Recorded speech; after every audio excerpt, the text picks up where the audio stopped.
certain countries with a higher prevalence than other countries. And then as a side question to that, can you tell me a bit more about my own precursor nature? Because it was revealed to me about a year ago in a channeling that I am one of the precursors. And so can you please give me some advice on how I can be of most usage with that type of incarnation I have chosen in this life? I feel the mission is going well. I feel I am working towards getting humans used to more of an ET vibration.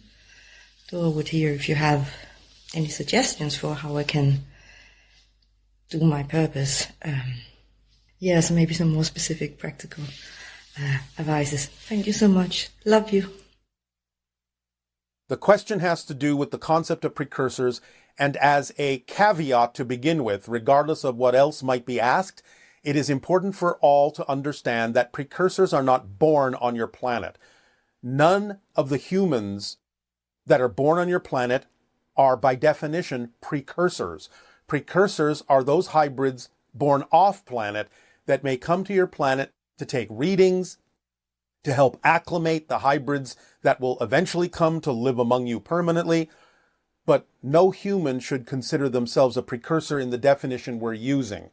Yes, there are many humans that understand that they are helping to prepare the way, but that's not our definition of a precursor. So you can call yourselves helpers or preparers, but precursors we're using as a specific definition for beings born off the planet that are hybrids that may pass among you and take readings as to whether or not you're ready or how ready you are for receiving the idea of the hybrids that will eventually come to live among you permanently. So anything else you wish to ask about precursors, understand that those are the beings you're asking about.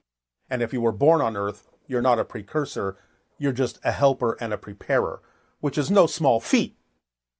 We don't mean to diminish it, but we're using precursor in a very specific definition.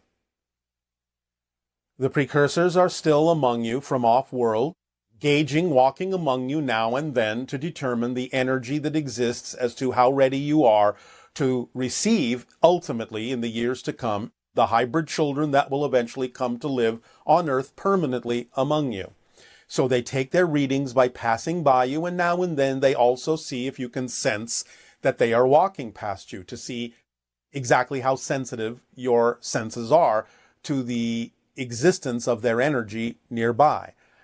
Again, the idea is that they range in age from approximately what you would consider to be perhaps an older teenager to something somewhere in what you would perceive to be their 30s or so.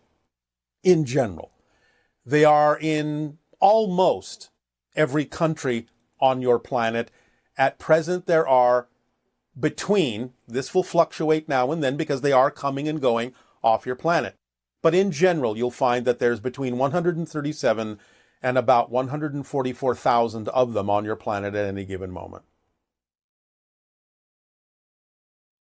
Hey, Bashar.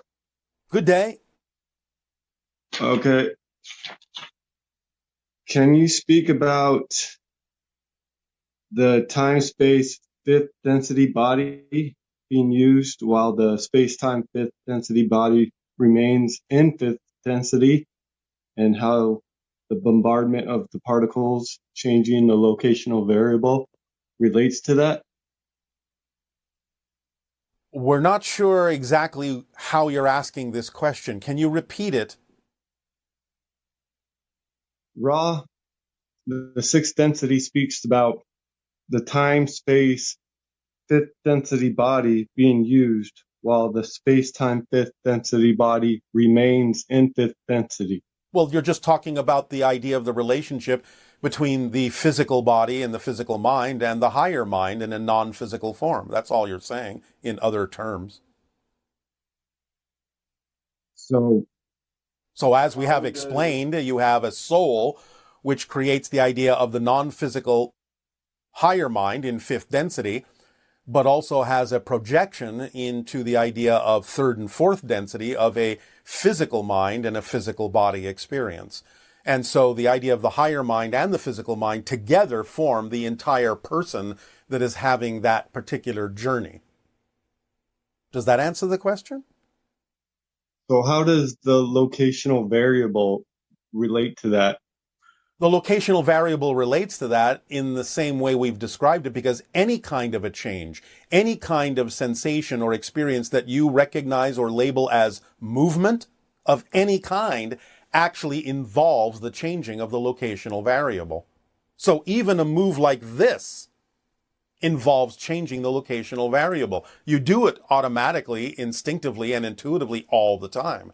It's just that we're breaking it down for you in a way that can be applied in a broader sense technologically as well, if you wish. So at what dimension, by injecting yourself into another universe, does this happen?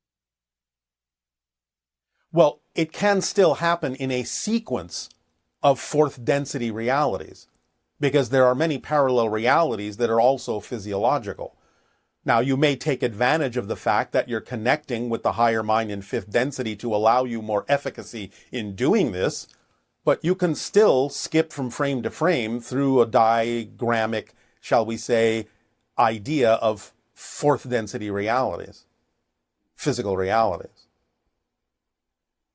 Because you're shifting all the time to create the idea anyway of even what appears to be one reality. And we do this by focusing thought? No. You simply do it by making choices, by what you believe to be true. Thought is a secondary idea where you can ruminate on what it is you've chosen, but thought itself is not really the driving mechanism. Belief systems are. What you believe is true is what shifts you. You can use thoughts to help navigate you to some degree, but really it comes down to what you believe to be true. And also, how does one densify or become visible from the non-physical or metaphysical instantaneously? Your question is not organized. How does one... Word for the afterlife. I'm not sure what word to call that. Well, you can use afterlife. We understand that. You can say spirit realm, whatever you wish, which is non-physical. But the idea is it's a lowering of frequency. It's sort of analogous to the idea of the frequency changes that happen with water. You have steam, which is a higher frequency. You have water, which is a middle frequency. And you have ice, which is a lower frequency. So the idea of the spirit can be sort of likened to the idea of steam. And then you have the idea of the electromagnetic energy, which can kind of be likened to liquid water, and it's a lower frequency than the steam or the spirit realm. And then you have the physical reality experience, which is a lowering of frequency, again, sort of crystallizing your idea of spirit into a more solid appearing form. Does that analogy help? So what they're really doing is they're moving the space around them. Well, space is an illusion. You're kind of being more technical than you need to be in this. What's happening is simply a lowering or changing of frequency. Whatever space needs to be around them will automatically be reflected by the lowering of frequency, because remember, you can only experience what you're the frequency of. So as you change your frequency, that determines what you experience around you. And as you lower it from spirit, you experience things that seem to contain more experiences of space and time, because that's what goes hand in hand with the lower frequency. So it's not like they're deliberately moving space around them or anything. All they have to do is change the frequency, and whatever needs to happen to reflect that change will happen automatically. It's built in. Okay. Yes? Okay. Thank you. Thank you, Bashar. You are welcome. Good day. Of discovering our excitement is to just act on the feeling. So I'm just wondering if it's the higher mind that decides what the exciting activity is, where does that leave free will for us as our physical selves? So it sounds like it's our non-physical self that decides what exciting activities we are going to do rather than our physical mind, or is it a co-creation? It's a co-creation, but this is a misquote. I have never said that the physical mind can't decide what the exciting activity is. I have said the physical mind can't insist on a particular outcome of the excitement, of the passion. I have never said that you can't decide what the excitement is or recognize it when it comes. Now, yes, the higher mind does bring you, or synchronicity itself does bring you, certain circumstances and opportunities that are attempts to remind you what is representative as an activity of your passion, of your true self. So in that sense, you are still sending this to yourself. It's not that the higher mind in any way, shape, or form is separate from you. It's still you. And you're sending these ideas to yourself, and therefore it's still an exercise in free will and choice, even if it's coming from the higher mind to the physical, because it's representative of what you're saying this theme and this life and this personality is all about. It's just that you're doing it in a convenient way where the physical mind doesn't have to hold on to every single detail of determination. So the idea is that you're still bringing it to yourself with your free will, but it's being brought to you, in a sense, as a physical being, through the auspices and in the style of the overall theme that you chose to explore. And that may seem like destiny, but it's still the product of your free will from a higher level, because the higher mind is not separate from you. It's still you as a unique individual. It's just that the unique person is separated, so to speak, in the experience of a non-physical and a physical component. But it's still you. So it's not eliminating your free will. It's just that free will can be exercised on different levels simultaneously. Hi, Bashar. And to you, good day. I wanted to ask you if it's true that 10,000 years ago, the Great Pyramid in Giza was used to harness free energy, and every household in Egypt had electricity. No, not every household in Egypt had electricity. The Great Pyramid 10,500 years ago can be used to harness energy and convert it into electrical current, but that was usually mostly used by the priesthood and the pharaohs and the kings. It wasn't distributed in the way that you think. In Atlantean times, more like 20,000 years ago, the idea was that they knew how to create crystals to vibrate in certain ways, that there would be sympathetic vibrations in the crystals distributed throughout the community, and therefore in that sense they were able to have light and other forms of energy in the different households. But that's not exactly electricity as you understand it, although electric current to some degree, or electrons, as an electron field more specifically, was involved in that. It was an attempt to recreate that to some degree with the Giza Pyramid, but it was relatively limited because the idea initially of some of that knowledge had been lost, and the ability to recreate some of those crystals was also lost. So it was a lower form of that idea that produced an electron field to some degree, but its use was limited and not capable of being spread very far. I see. And how close was Nikola Tesla to rediscovering free energy? Oh, he already discovered it. He absolutely discovered it. It's just that the information was suppressed. Why was it suppressed? Oh, take a guess. Fear and greed. Thank you. And which present-day countries would be most receptive to implementing free energy? Japan. Japan. And why is that? Because they already have the idea of a collective work ethic that would allow them to focus on it as a project in much the same way that your United States focused on the idea of the space race in going to the moon. Interesting. And I had a question about global warming. How much of it is man-made versus natural?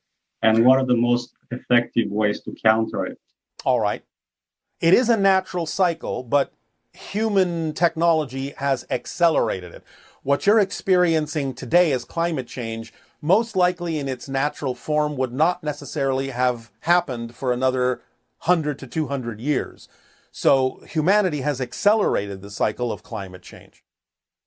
Now, there are many ways that you can create things to be effective, although in many cases, again, you won't do them because of one reason or another in your society's estimates and understanding of what you believe you are willing to do.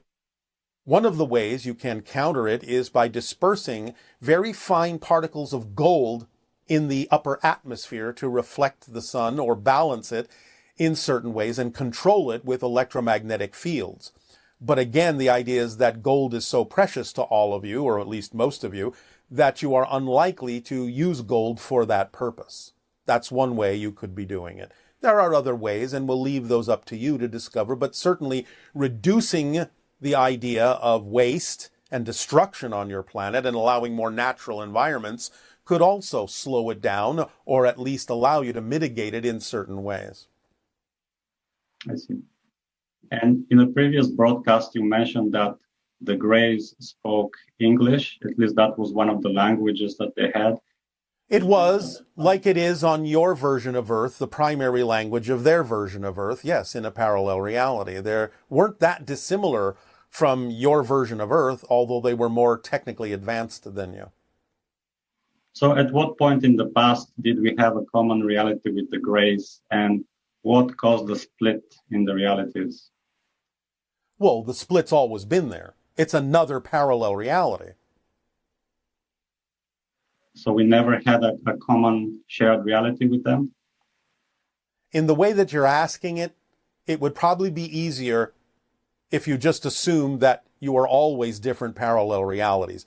You may have had some common things together, but that doesn't mean you are actually sharing exactly the same reality. I know what you mean, and it might have been almost impossible to tell the difference at certain points in their history from some events in your history, but nevertheless, they are a different reality because they have a different series of choices that they have made, and some of those choices are being made by some individuals in your version, or at least what you think of as your version, but even that is not actually the same version. As we have said, you're experiencing more of the splitting prism, and the idea that just because you can see people making choices that are not vibrationally compatible with the choices you may prefer doesn't mean you're actually living in the same reality just because you can see it.